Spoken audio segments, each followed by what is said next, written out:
बीते कल का अफसोस और आने वाले कल की चिंता दोनों ऐसे हैं जो हमारे आज की खूबसूरती को चुरा ले जाते हैं। चिंता और चिता में बस बिंदु मात्र का फ़र्क है। चिंता शरीर को चिता तक ले जाती है और चिता शरीर को सारी चिंताओं से मुक्त कर देती है।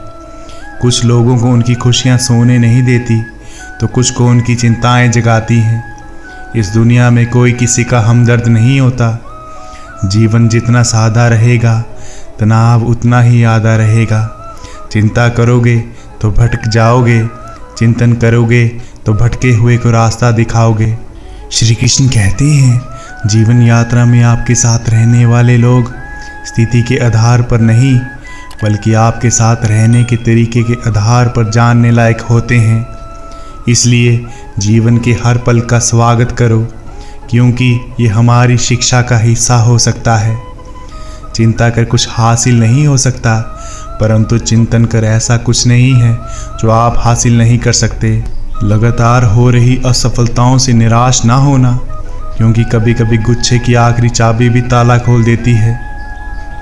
अगर आप तनाव से मुक्त जीवन जीना चाहते हैं तो आप जीवन की तुलना कभी दूसरे के जीवन से मत करना। जब भी आपसे कोई चीज़ छिन जाए तो समझ जाओ कि वो कुदरत आपको पहले से कुछ बेहतर देना चाहती है। जीवन का मकसद ज्ञान और आत्मा का समर्पण होना चाहिए और कर्म के फल की चिंता करते रहने से नहीं, कर्म के धर्म का पालन करने से मिलता है।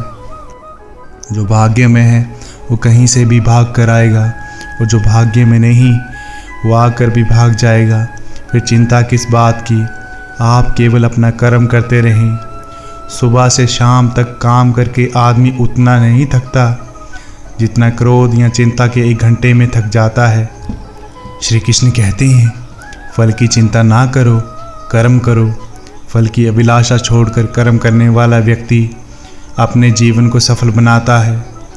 अगर आप कल की चिंता करने में ही लगे रहते हैं तो आप वर्तमान में नहीं जी सकते।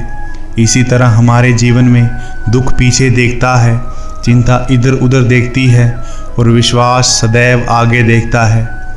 जिंदगी के हाथ नहीं होते लेकिन कभी कभी वो ऐसा थप्पड़ मारती है जो पूरी उम्र याद रहता है। जिंदगी में सभी लोग दोस्त या रिश्तेदार बनकर नहीं आते, कुछ लोग सबक बनकर भी आते हैं। ना कर फिक्र कि ज़माना क्या सोचेगा, ज़माने को अपनी ही फिक्र से फुर्सत कहाँ। अपनी ऊर्जा को चिंता करने में ख़त्म करने से बेहतर है कि हम उसे समाधान ढूंढने में उपयोग करें। जो होना है वो होकर ही रहेगा। हमारे हाथ में सिर्फ कर्म करना है, प्रतिफल ईश्वर के हाथ में है। ईश्वर से कुछ मांगने पर ना मिले तो उससे नाराज़ ना होना क्योंकि ईश्वर वो नहीं देता जो आपको अच्छा लगता है बल्कि वो देता है जो आपके लिए अच्छा होता है। ज़िंदगी में कुछ जख्म ऐसे होते हैं जो कभी नहीं भरते, बस इंसान उन्हें छिपाने का हुनर सीख जाता है। सच कहा है किसी ने, जितनी भीड़ बढ़ रही है ज़माने में लोग उतना ही अकेले होते जा रहे हैं। पछतावा अतीत को नहीं बदल सकता और चिंता भविष्य को नहीं सुधार सकती। इसलिए वर्तमान का आनंद लेना ही ज़िंदगी का सच्चा सुख है। खुद को मिटा कर भी रख दोगे तब भी ये दुनिया आपसे खुश नहीं होगी। इसलिए वो करो जो आपका दिल चाहे, वो मत करो जो दुनिया चाहती है क्योंकि दुनिया की पसंद को बदलने में वक्त नहीं लगता। आप परिस्थिति से भागना छोड़ परेशानी का सामना करना प्रारंभ कर देंगे तो आप तनाव मुक्त हो जाएंगे। यदि आप जीवन की चिंता पर विजय पाना चाहते हैं तो इस लम्हे में ही जियो, हर सांस में जियो। एक समय की बात है, एक गांव में एक बहुत ही अमीर व्यक्ति रहता था। उसके पास इतना धन था कि वो अगर काम भी नहीं करता तो भी उसका धन खत्म होने वाला नहीं था। उस आदमी ने अपने लड़के को बुलाया और पूछा कि हमारे पास कितना धन अभी और बचा है। वो लड़का कुछ दिन के बाद अपनी सारी संपत्ति का विवरण लेकर अपने पिताजी के पास आया और कहने लगा कि हमारे पास इतना धन है कि हमारे आने वाली 5 पीढ़ियों तक किसी को भी चिंता करने की कोई आवश्यकता नहीं है।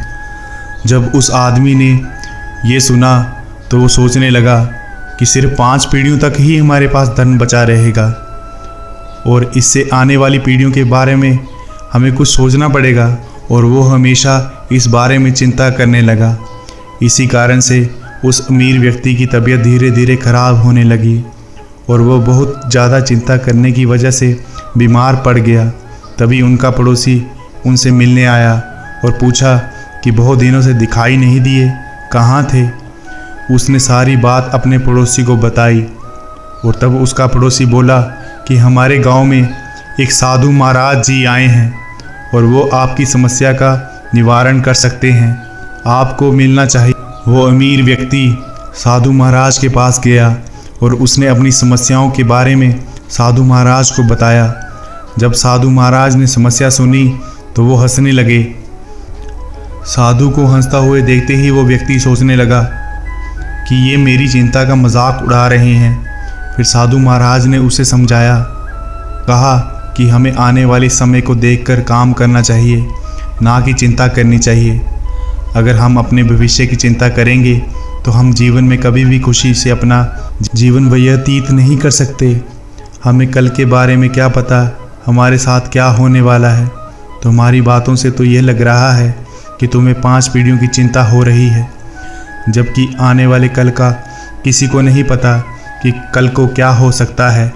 इसलिए हमें हमेशा आज के जीवन में ही अपनी खुशी ढूंढनी चाहिए, ना कि भविष्य में। जो भविष्य की चिंता करते हैं वो हमेशा परेशान रहते हैं। भविष्य के लिए हम काम कर सकते हैं पर उसके बारे में सोच नहीं सकते। इसलिए हमें अपना जीवन आज के हिसाब से जीना चाहिए, ना कि भविष्य के हिसाब से। दोस्तों, आज की वीडियो में इतना ही। अगर आपको मेरी वीडियो अच्छी लगी तो वीडियो को लाइक, शेयर और सब्सक्राइब करना ना भूलें। तो मिलते हैं ऐसी ही वीडियो के माध्यम से। तब तक अपना ख्याल रखें। जय श्री कृष्णा।